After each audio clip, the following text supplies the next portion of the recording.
மகளிர் சுய உதவி குழுவில் வட்டிக்கு வாங்கலாமா இருக்கிறது. அதை வட்டி வாங்கலாமான்னா வட்டி வாங்கக்கூடாது, எதுலையும் வாங்கக்கூடாது. வட்டிங்கிறது ஒரு ஹராம், அல்லாவால் தடுக்கப்பட்டு விட்டது. அல்லாவுக்கு எதிராக போர் செய்கிற குற்றம். அந்த மாதிரியான ஒரு குற்றம்னு சொல்லப்பட்ட ஒரு விஷயத்தை மகளிர் சுய உதவி குழுவில் மட்டும் வாங்கலாமான்னு எப்படி நிதிகளை கொடுப்பீங்க? அதுல என்ன வாங்கக்கூடாது? வட்டி எதுல வந்தாலும் வாங்கக்கூடாது. இன்னும் சொல்ல போனா இந்த மகளிர் சுய உதவி குழுவில் வட்டி வாங்குறது என்பது நிறைய தில்லு முள்ளுகள் மோசடிகளுக்கு வழிவகுக்கிறது.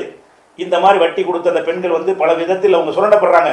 அந்த சம்பவங்கள்லாம் கேட்டீங்கன்னா ரொம்ப ஒரு வேதனைப்படக்கூடிய விஷயம். அவங்களுடைய வறுமையை பயன்படுத்தி கொண்டு அதிகாரத்தில் இருக்கிறவன் அந்த சுய உதவி குழு அரசாங்க பணத்தில் வட்டியை கொடுத்து அதுக்கு விலையாக அந்த பெண்களே கேட்கிறார்கள். அப்படி பல ஊர்களில் நடந்திருக்கிறது. ஏன்னா அதுல செய்யக்கூடிய ஒரு ஆம்பளை மேல் அதிகாரியா இருந்தான்னு சொன்னா உனக்கு கடன் வேணுமா, நான் விரும்பினபடி நடக்கணுங்கிறான். இவ்வளவு அந்த கடனுக்காக வேண்டி என்ன செய்கிறா, அந்த மாதிரி இணங்கி போகக்கூடிய சில பேர் இருக்கவும் செய்கிறார்கள். அந்த பெண்களுடைய அந்த இயலாமையை பலவீனத்தை பயன்படுத்தி கொண்டு ஆண் வர்க்கத்தினர்கள் அவங்களுக்கு பாதிப்புகளை ஏற்படுத்தி கொண்டிருக்கிற காரணத்தினால் மகளிர் குழுவில் அங்க இருக்க கூட பெரிய தப்பு.